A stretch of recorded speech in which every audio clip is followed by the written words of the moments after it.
Hi అండి, అందరికీ నమస్తే. అందరు ఎలా ఉన్నారండి? బాగున్నారా? ఈరోజు వీడియో వచ్చేసి మంచి మంచి టిప్స్ అండి. ఆ టిప్స్ ఏంటో చూడబోయే ముందు మన ఛానల్ కనుక మీరు ఫస్ట్ టైం చూస్తున్నట్లయితే ప్లీజ్ అండి సబ్స్క్రైబ్ అయితే చేసుకోండి. మన ఛానల్లో చాలా రకాల టిప్స్ ఉన్నాయండి. వంటకు సంబంధించినవి, తర్వాత మనం వెజిటబుల్స్కి సంబంధించినవి, అలా రకరకాల టిప్స్ ఉన్నాయండి. ఒకసారి వెళ్ళి చూడండి, నచ్చితే సబ్స్క్రైబ్ చేసుకోండి. ఇప్పుడైతే ఇంకా లేట్ చేయకుండా ఫస్ట్ టిప్ చూద్దాం. ఫస్ట్ టిప్ ఏంటంటే చూడండి, మనమైతే ఇలాంటి బ్రౌన్ రైస్ తెచ్చుకుంటాం కదా. బ్రౌన్ రైస్ తెచ్చుకున్నప్పుడు ఇవి మామూలు రైస్ కంటే బ్రౌన్ రైస్ చాలా త్వరగా పాడైపోతూ ఉంటాయి అన్నమాట. అంటే పురుగు పట్టేస్తూ ఉంటుంది.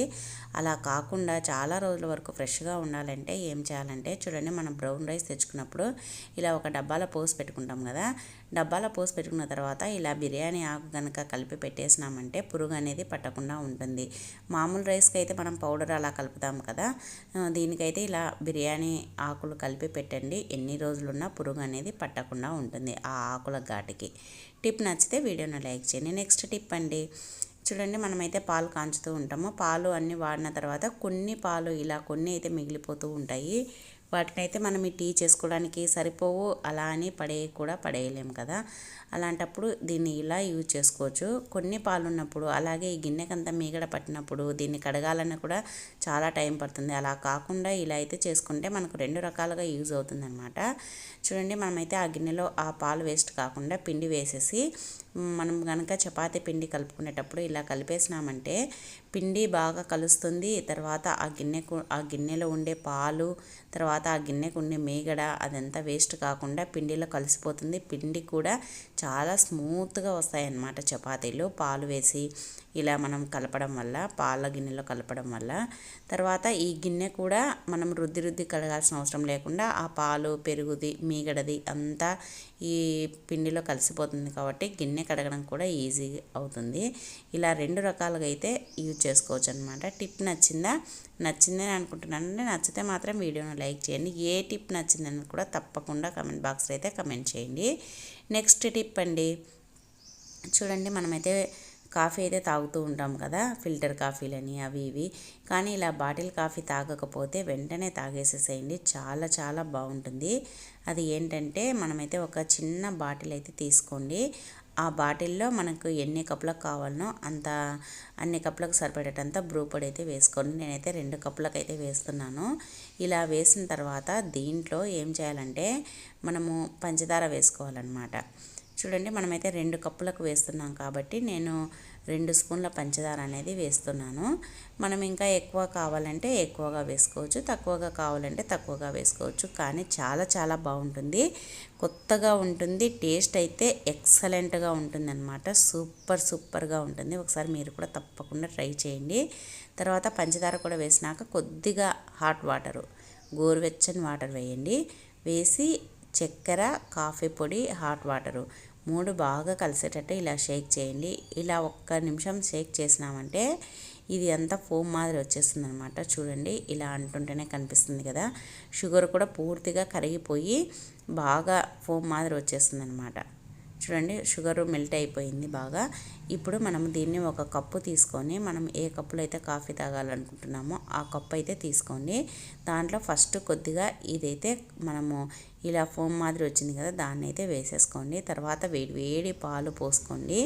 తర్వాత మళ్ళీ పైన కొద్దిగా ఇలా వేసుకున్నామంటే కొంచెం డెకరేషన్ మాదిరి ఉంటుంది, చూడడానికి కూడా చాలా చాలా బాగుంటుంది.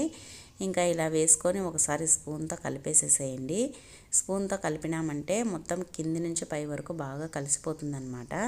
ఇలా నురగ వస్తుంది. చాలామంది కాఫీ తాగేటప్పుడు ఇలా తిప్పుకొని మరీ నురగ కావాలని తాగుతూ ఉంటారు కదా, అలాంటి వాళ్ళకి ఇదైతే చాలా బాగుంటుంది. తర్వాత స్పూన్తో కలిపిన తర్వాత పైన ఒక 2 డ్రాప్స్ వేసేసి తాగినామంటే సూపర్గా ఉంటుంది. ఎవరైనా బంధువులు వచ్చినప్పుడు ఇలా చేసి ఇవ్వండి, జన్మల్లో మర్చిపోలేరనమాట, అంత బాగుంటుంది. టిప్ నచ్చితే వీడియోని లైక్ చేయండి. నెక్స్ట్ టిప్ అండి, చూడండి, మనమైతే కర్రీస్ వండుతూ ఉంటాం కదా. నేనైతే బీరకాయ కర్రీ వండేటప్పుడు మీరైతే పాలు పోస్తారా? పొయ్యకుంటే ఒకసారి పాలు పోసి చూడండి, చాలా చాలా బాగుంటుంది.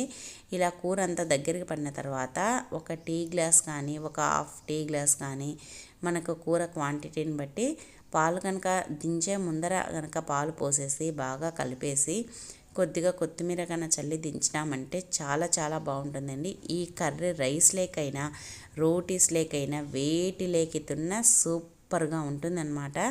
ఒకసారి మీరు కూడా తప్పకుండా ట్రై చేయండి. చాలా చాలా బాగుంటుంది, చాలా బాగా నచ్చుతుంది. టిప్ నచ్చితే వీడియోని లైక్ చేయండి. నెక్స్ట్ టిప్ ఏంటో చూద్దాం. చూడండి, మనమైతే వంట చేసేటప్పుడు చాలాసార్లు అయితే ఇలా మనం చేతులు అనేది కాల్చుకుంటూ ఉంటాము. అంటే పొరపాటున మనం ఏదైనా దించేటప్పుడు కానీ చపాతీలు చేసేటప్పుడు కానీ ఇలా కాలుతూ ఉంటుంది. నాకు కూడా చాలా చోట్ల అయితే కాలుతూ ఉంటుందన్నమాట. మనము అలా కాలినప్పుడు ఇలా బొబ్బ రాకుండా ఉండాలంటే కాలిన వెంటనే ఏం చేయాలనేది మీకు ఇదైతే షేర్ చేస్తాను. నేను ఇది మీకు చూపిద్దామనేసి దీనికైతే ఆ రోజు పట్టించలేదన్నమాట. మనము చేతికి కాలిన వెంటనే మన ఇంట్లో ఆలు ఉంటుంది కదండి, ఆలు తీసుకొని ఆలు ఇలా రుద్దేసినామంటే మనం ఎక్కడైతే కాలిందో అక్కడ అసలు బొబ్బ అనేది రాదనమాట. మనకు ఆ టైంలో కాలినప్పుడు మన ఇంట్లో ఆలు లేకపోతే ఆయిల్ కానీ, మనం వంట చేసే ఆయిల్ కానీ, లేదంటే హెయిర్ ఆయిల్ కానీ, లేదంటే పేస్ట్ పెట్టినా కూడా బొబ్బ అనేది రాదనమాట. మనం కాలిన వెంటనే పెట్టేసేయాలి, అప్పుడైతే బొబ్బ రాకుండా ఉంటుంది. టిప్ యూజ్ అవుతుందా? యూజ్ అవుతుందంటే ట్రై చేయండి. నెక్స్ట్ టిప్ అండి, మన ఇంట్లో మనం బెండకాయలు తరుగుతూ ఉంటాం కదండి. మనం ఇవి పిల్లలు స్కూల్కి వెళ్ళే టైంలో అయితే ఇవి ఉదయం తరగాలంటే చాలా పని అన్నమాట. వీటిని నీట్గా కడగాలి, దాన్ని తర్వాత తడి తూడ్చాలి, తర్వాత దీన్ని కట్ చేయాలంటే చాలా పని. అలా కాకుండా ఇలా ఈజీగా అయితే ఎన్ని కేజీల బెండకాయలైనా నిమిషాల్లో తరగేయచ్చు అనమాట. అది ఏంటంటే ఫస్ట్ మనం బెండకాయలు నీట్గా కడిగి శుభ్రం చేసిన తర్వాత చూడండి, ఇలా అయితే మనము ఎన్ని కావలిస్తే అన్ని పెట్టుకొని ఇలా ఒక రబ్బర్ బ్యాండ్ వేసేసినామంటే ఎన్ని కేజీల బెండకాయలైనా నిమిషాల్లో తరిగేసేయచ్చు అనమాట. గంటల్లో చేయాల్సిన పనులు నిమిషాల్లో చేసేసుకోవచ్చు. చూడండి, ఇలా కనుక తరిగేసినామంటే ఒక్కటి తరిగే ప్లేస్లో ఒక 10-15 బెండకాయలు అయితే తరిగేసినాను అనమాట. చూడండి, ఇలా అయితే ఈజీగా తరుక్కోవచ్చు. మనం అన్నీ ఇలా లెవెల్గా పెట్టుకొని కనుక రబ్బర్ బ్యాండ్ వేసుకున్నామంటే చాలా ఫాస్ట్గా అయిపోతుంది అనమాట. మనం దానికోసం అని ముందు రోజు ప్రిపరేషన్ చేసి పెట్టుకోవాల్సిన అవసరం అనేది లేకుండా ఉంటుంది.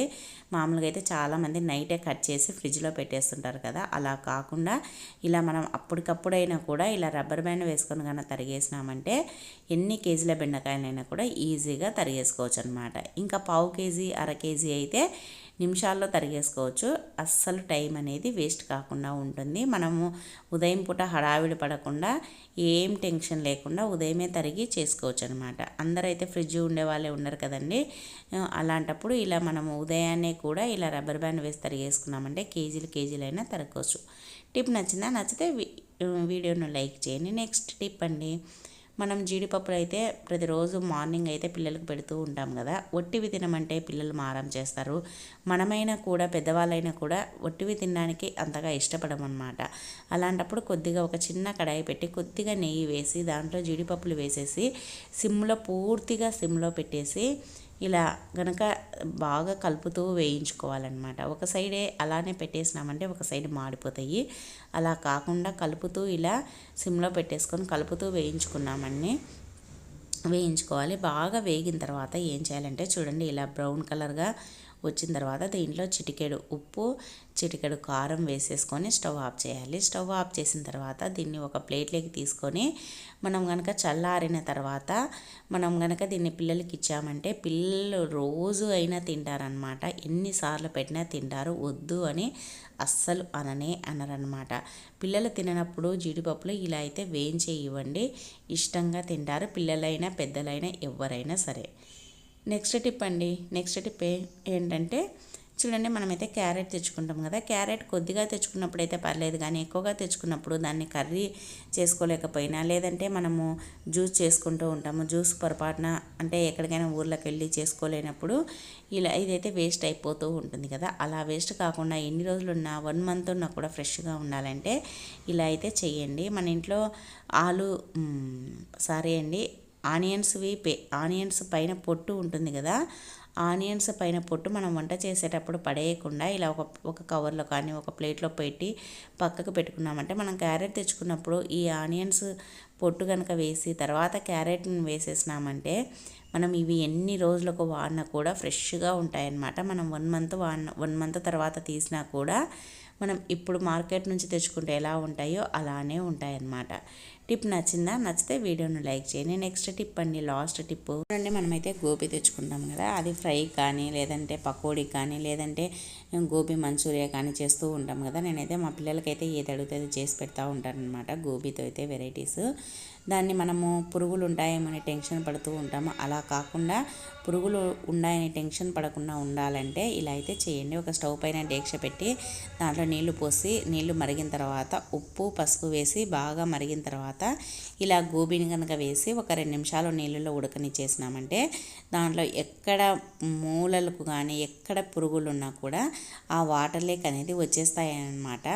ఆ వాటర్ లేక్ వచ్చినప్పుడు ఒడగట్టేసి మనం కర్రీ కానీ ఏది చేసుకున్నా కూడా మనకు టెన్షన్ లేకుండా భయం లేకుండా తినేసేయచ్చు అనమాట. ఈరోజు టిప్ నచ్చాయా? నచ్చితే వీడియోని లైక్ చేయండి. మంచి మంచి టిప్స్ కోసం నా ఛానల్ అయితే సబ్స్క్రైబ్